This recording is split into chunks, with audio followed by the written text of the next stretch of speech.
Hello everyone, welcome to our channel. आज के इस वीडियो में हम क्लास 10 साइंस के third chapter metals and non metals का एनसीईआरटी एग्जाम्पल सॉल्व करने वाले हैं। आज की इस वीडियो में हम इसके कुछ एमसीक्यूज सॉल्व करेंगे। हम एनसीईआरटी एग्जाम्पलर के सभी क्वेश्चन को एकदम डिटेल में समझाएंगे आपको और बताएंगे कि इस क्वेश्चन को ट्विस्ट करके दूसरा क्वेश्चन कैसे पूछा जा सकता है। ठीक, सारी चीज़ें आपको हम बताएंगे और काफ़ी डिटेल ये लेक्चर रहेगा। तो इसमें हम कुछ ही एमसीक्यूज़ को डिस्कस कर पाएंगे क्योंकि हमने इसको पार्ट्स में डिवाइड किया हुआ है। तो चलिए बिना देरी के स्टार्ट करते हैं। मेटल्स एंड नॉन मेटल्स, इसका हम एनसीईआरटी एग्जाम्पलर सॉल्व करने वाले हैं। तो फर्स्ट क्वेश्चन है हमारा, विच of the following property is generally not shown by metal. आप जानते हैं कि ये जो मेटल होते हैं ये क्या करते हैं, इलेक्ट्रॉन को डोनेट करते हैं, यानी कि ये अपने ऊपर पॉजिटिव चार्ज को एक्वायर कर लेते हैं। तो ऐसे एलिमेंट्स को हम क्या बोलते हैं, मेटल। और ये जो मेटल होते हैं इनकी प्रॉपर्टीज़ होती है high melting point, boiling point, high conductance, electrical and thermal conductance. दूसरा, ये काफ़ी डक्टाइल, मैलिएबल, ये सारे होते हैं। ठीक, तो हमसे पूछा गया है कि इनमें से कौन सी इसकी प्रॉपर्टी नहीं है। तो यहाँ पे पहला दिया गया है इलेक्ट्रिकल कंडक्टेंस, यानी कि इलेक्ट्रिसिटी कंडक्ट कराते हैं। तो यहाँ पे नहीं पूछा गया है, कराता है तो ये नहीं होगा। सोनरस होते हैं मेटल्स। सोनरस होने का मतलब कि जो साउंड प्रोड्यूस करता है उसको क्या हम बोलते हैं, सोनरस। तो मेटल्स जो होते हैं हमारे सोनरस होते हैं। जैसे आप लोगों ने स्कूल में देखा होगा कि एक घंटी लगी होती है, उस घंटी पे जब हम एक बार ही चोट करते हैं तो पूरे स्कूल में आवाज़ आती है। ऐसा इसलिए कि वो मेटल की बनी होती है और मेटल हाईली सोनरस होते हैं, यानी उनसे स्मॉल हिट करने पे ही लार्ज अमाउंट में साउंड प्रोड्यूस होता है। तीसरा है डलनेस। तो क्या हमारे मेटल्स डलनेस होते हैं? आंसर होगा नहीं।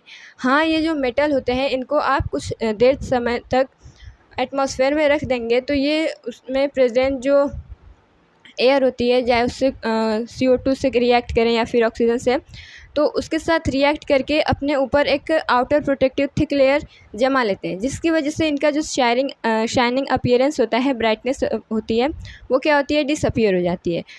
तो हाँ, मेटल्स डल होते हैं अगर हम उनको रख देते हैं एटमॉस्फेयर में, लेकिन ये इनकी प्रॉपर्टी नहीं है, ये तो उनके साथ हुआ एक फिनोमेना है। तो यहाँ पे हमारा ऑप्शन नंबर सी करेक्ट हो जाएगा। दूसरा डक्टाइल, यानी डक्टिलिटी उस प्रॉपर्टी को बोलते हैं जिसमें हम मेटल्स को थिन वायर्स में ड्रॉ कर सकते हैं। ठीक, तो ये डक्टिलिटी भी किसकी प्रॉपर्टी है, हमारी मेटल्स की। तो यहाँ पे कौन सा ऑप्शन हो जाएगा, ऑप्शन नंबर सी। चलिए सेकेंड पार्ट देखते हैं इसका। The ability of metal to be drawn into thin wires in known as. तो हमसे पूछा गया है कि वो प्रॉपर्टी क्या होती है मेटल की जिसमें हम उसको थिन वायर्स में ड्रॉन कर सकते हैं। तो वो कौन सी होती है हमारी, अभी हमने समझा डक्टिलिटी। बात करें अगर मेलेबिलिटी को, तो उस प्रॉपर्टी को बोला जाता है जिसमें हम मेटल्स को थिन शीट्स में कन्वर्ट करते हैं। सोनरसिटी आप लोगों ने भी देखा कि एबिलिटी टू प्रोड्यूस साउंड, उसको क्या बोलते हैं हम, सोनरसिटी।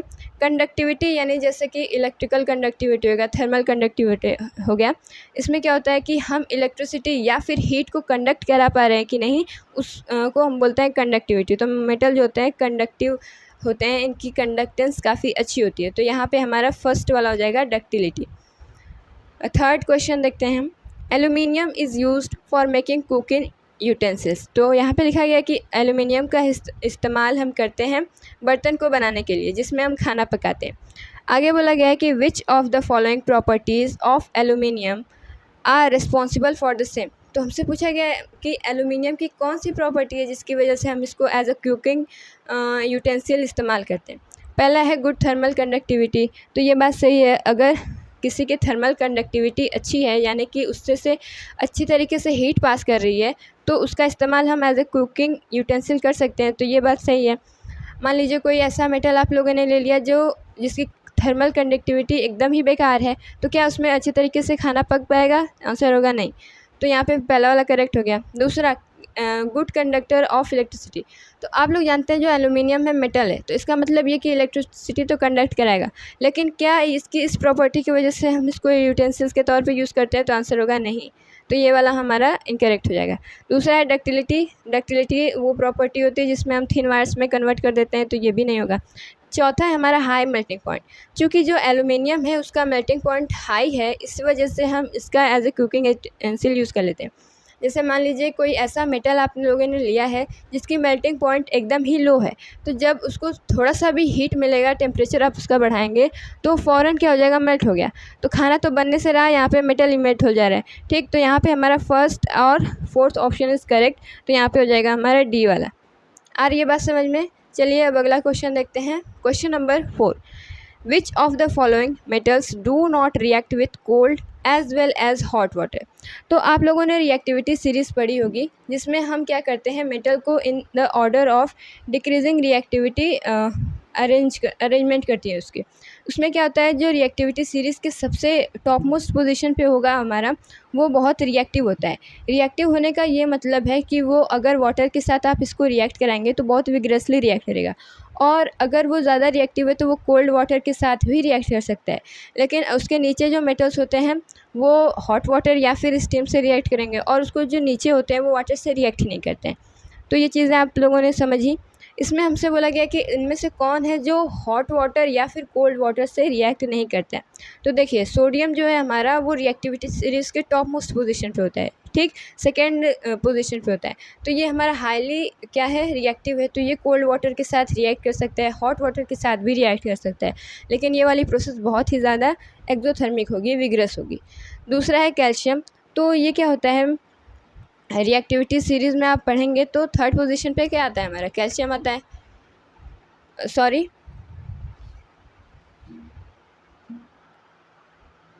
हाँ, तो थर्ड पोजीशन पे कौन सा आता है, हमारा कैल्शियम।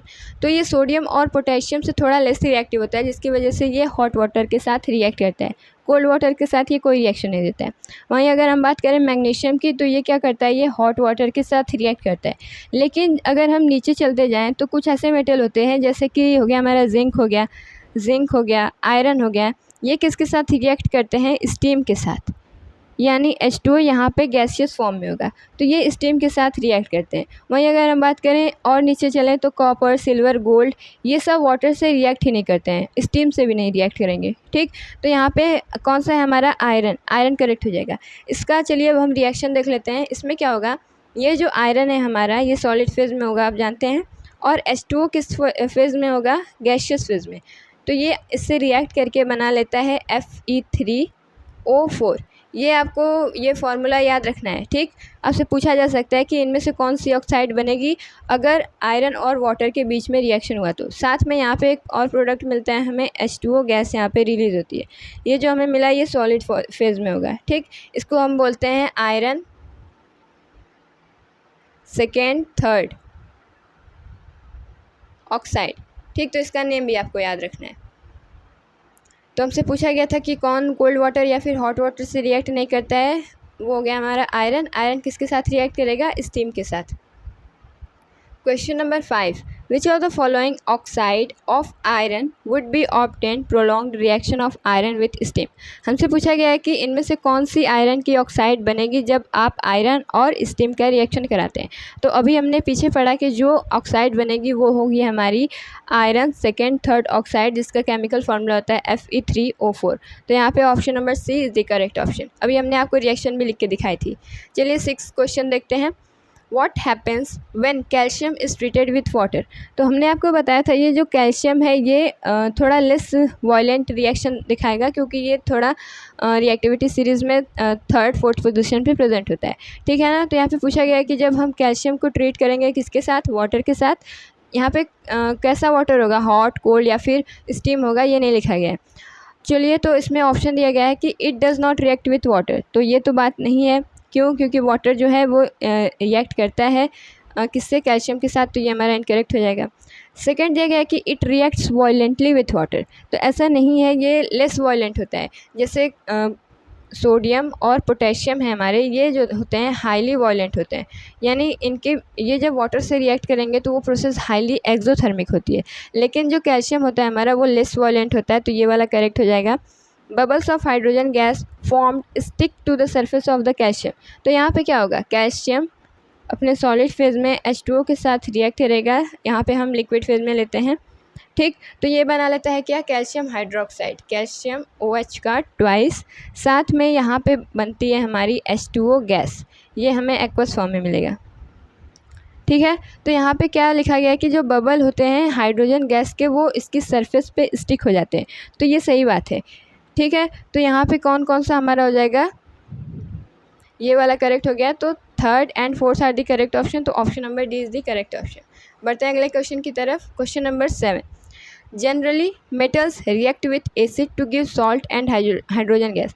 आप जानते हैं कि जो मेटल और एसिड की रिएक्शन होती है उसमें हमें साल्ट मिलता है, साथ में यहाँ पे गैस रिलीज़ होती है जो कि होती है हमारी हाइड्रोजन गैस। ये आप लोगों ने सेकेंड चैप्टर में पढ़ा हुआ है। आगे बोला गया है which of the following acid does not give hydrogen gas on reacting with metal except manganese and magnesium. हमसे पूछा गया कि ऐसा कौन सा एसिड है जो जब मेटल के साथ रिएक्ट करेगा तो वो हमें हाइड्रोजन गैस नहीं देगा। तो आप लोगों ने पढ़ा होगा HNO3 के बारे में, यानी कि निट्रिक एसिड के बारे में। ये जो निट्रिक एसिड होता है ये क्या होता है, स्ट्रॉन्ग ऑक्सीडाइजिंग एजेंट होता है। ऑक्सीडाइजिंग एजेंट होने का मतलब ये कि ये सामने वाले में क्या ऐड करेगा, ऑक्सीजन ऐड करेगा। तो क्या होता है जब ये निट्रिक एसिड और मेटल के बीच में रिएक्शन होता है तो जो गैस निकलती है हाइड्रोजन गैस, ये तुरंत उसको ऑक्सीडाइज कर देता है, यानी उसमें ऑक्सीजन को जोड़ देता है। तो ये जो हमारी H2 गैस होती है वो चेंज हो जाती है H2O में। ठीक, तो इसका मतलब ये कि जब मेटल और निट्रिक एसिड में रिएक्शन होगा, HNO3 में रिएक्शन होगा, तो आपको क्या मिलेगा, साल्ट मिलेगा, साथ में यहाँ पे हाइड्रोजन नहीं बल्कि आपको H2O गैस मिलेगी। तो ये रीज़न भी पूछा गया है, रिपीटेड PYQ है कि क्या रीज़न है कि हमें H2O मिलता है न कि हाइड्रोजन गैस। तो रीज़न यही है कि ये जो HNO3 होता है ये स्ट्रॉन्ग ऑक्सीडाइजिंग एजेंट होता है और ये इसको क्या कर देता है, हाइड्रोजन को ऑक्सीडाइज कर देता है वाटर में। तो यहाँ पे हम क्या लिखेंगे, option number C is the correct option. HNO3 एक ऐसा एसिड है जो कि हमें मेटल के साथ रिएक्ट करने पे हाइड्रोजन गैस नहीं देता है, लेकिन इसका एक्सेप्शन भी होता है, क्या, मैंगनीज और मैग्नीशियम। ये दो ऐसे मेटल हैं जो निट्रिक एसिड के साथ रिएक्ट करेंगे और हमें हाइड्रोजन गैस भी देंगे। आई बात समझ में। चलिए अगले क्वेश्चन पे बढ़ते हैं हम। क्वेश्चन नंबर 8 है the composition of aqua regia is. Aqua regia किसको बोलते हैं, ये ऐसे मिक्सचर होते हैं जो दो कंसनट्रेटेड एसिड से मिलके बने होते हैं। ठीक है, तो इनमें क्या होता है कि ये एक फ़िक्स्ड कंपोजिशन में आपस में मिक्स किए जाते हैं। तो यहाँ पे जहाँ पे डाइल्यूट लिखा गया उसको पहले ही काट दीजिए। ठीक, ये कट गया तो हमें मिला क्या, ऑप्शन नंबर सी। ठीक, ऐसे ही हम एलिमिनेशन मेथड से भी आंसर को फाइंड आउट कर सकते हैं। तो अब समझिए कंपोजिशन। तो ये जो होता है अपने 3:1 रेशियो में कंबाइन होते हैं और इस रेशियो में अगर कॉन्सेंट्रेटेड HCl और HNO3 कंबाइन होंगे तो जो सॉल्यूशन मिलेगा हमें वो क्या होगा, एक्वारेजिया। और ये इतना ज़्यादा हाईली कोरोसिव होता है। एक्वारेजिया क्या होता है हमारा, हाईली कोरोसिव होता है। हाईली कोरोसिव होने का मतलब ये कि ये मेटल को पूरी तरीके से अपने भीतर डिज़ोल्व कर लेता है। जैसे लीस्ट रिएक्टिव मेटल होते हैं हमारे, जैसे हो गया हमारा गोल्ड, प्लैटिनम, ये क्या करते हैं, किसी के साथ रिएक्शन नहीं शो करते हैं और वो अपने नेटिव स्टेट में वैसे ही पड़े रहते हैं। लेकिन आप लोग जब सोनार के पास जाते हैं सोने को साफ़ कराने के लिए, उसकी ब्राइटनेस को वापस गेन करने के लिए, तो क्या होता है वो उस गोल्ड को इसी सॉल्यूशन में डाल देते हैं। अब जब इसमें डाल देते हैं तो इसके ऊपर की जो गोल्ड के ऊपर की लेयर जम चुकी है जिसकी वजह से उसका शाइनी अपीयरेंस लूज़ हो गया है, वो उस लेयर को डिज़ोल्व कर लेती है और इसकी वजह से हमारा जो प्योर गोल्ड था पहले वो हमें मिल जाता है। इसी वजह से आप लोगों ने देखा होगा कि जैसे सोना हम ले जाते हैं बदले में जो हमें सोना मिलता है उसका जो वेट होता है वो कम होता है। रीज़न यही है कि उसके ऊपर की लेयर को डिज़ोल्व करा दिया गया है। आई बात समझ में। तो ये एक्वारेजिया का फंक्शन भी समझ में आया और ये हाईली कोरोसिव होता है, इसका यूज़ भी समझ में आया। चलिए अब बढ़ते हैं अगले क्वेश्चन पे। Question number 9 which of the following are not ionic compound. अब सबसे पहले ये समझिए कि आयोनिक कंपाउंड क्या होता है। ऐसे कंपाउंड जो इलेक्ट्रॉन की ट्रांसफ़र की वजह से बनते हैं या फिर आप कह सकते हैं जो मेटल और नॉन मेटल के बीच में बनते हैं उसको हम बोलते हैं आयोनिक कंपाउंड। जैसे एग्जांपल हो गया हमारा NaCl। इसमें क्या है, मेटल और नॉन मेटल आपको दिख रहा है। ठीक, इसमें क्या होता है, जो मेटल होते हैं ये क्या करते हैं, इलेक्ट्रॉन को डोनेट करते हैं, इलेक्ट्रॉन डोनर होते हैं, जिसकी वजह से इन पे क्या आ जाता है, पॉजिटिव चार्ज आ जाता है। तो ये हमारा Na+ के फॉर्म में मिलता है। जो नॉन मेटल्स होते हैं वो इलेक्ट्रॉन को एक्सेप्ट करते हैं। अब जब ये इलेक्ट्रॉन को एक्सेप्ट कर रहे हैं तो इनके ऊपर क्या आ जाता है, नेगेटिव चार्ज आ जाता है। ठीक, तो यहाँ पे ये Cl- में आता है। तो ऐसे ही कंपाउंड को हम बोलते हैं आयोनिक कंपाउंड। यहाँ पे जो मेटल है वो पूरी तरीके से अपना इलेक्ट्रॉन डोनेट कर देगा नॉन मेटल को और यहाँ पे पॉजिटिव नेगेटिव का खेला होता है। चलिए अब समझते हैं कि इनमें से कौन सा जो है हमारा आयोनिक कंपाउंड नहीं है। तो यहाँ पे देखिए पहला दे दिया गया हमें KCl। तो KCl आप जानते हैं कि पोटेशियम क्लोराइड को बोला जाता है और यहाँ पे K+ और Cl- के फॉर्म में। तो ये हमारा क्या है, आयोनिक कंपाउंड। तो हमसे पूछा गया कौन सा नहीं है। HCl की अगर हम बात करें तो जो HCl है ये दोनों नॉन मेटल हैं, और नॉन मेटल जब आपस में मिलते हैं तो वो कौन सा बॉन्ड बनाते हैं, कोवैलेंट बॉन्ड। और जो कंपाउंड का फॉर्मेशन करते हैं उसको हम क्या बोलते हैं, कोवैलेंट कंपाउंड। तो यहाँ पे हमारा ये HCl है कोवैलेंट कंपाउंड, तो ये हमारा हो गया। कार्बन टेट्राक्लोराइड की अगर हम बात करें तो ये इसका स्ट्रक्चर आप 4th चैप्टर में पढ़ेंगे। ये भी हमारा एक कोवैलेंट कंपाउंड है। और NaCl की बात करें तो ये हमारा एक आयोनिक कंपाउंड है। तो यहाँ पे कौन कौन सा हो जाएगा, हमारा 2nd and 3rd are the correct option. आई बात समझ में। अगर कोई मेटल और नॉन मेटल के बीच का बॉन्ड है तो वो हो जाएगा हमारा कोवैलेंट बॉन्ड। वहीं अगर हम बात करें मेटल और नॉन मेटल के बीच का तो वो क्या हो जाएगा, हमारा आयोनिक बॉन्ड। आगे बढ़ते हैं, लास्ट क्वेश्चन है क्वेश्चन नंबर 10।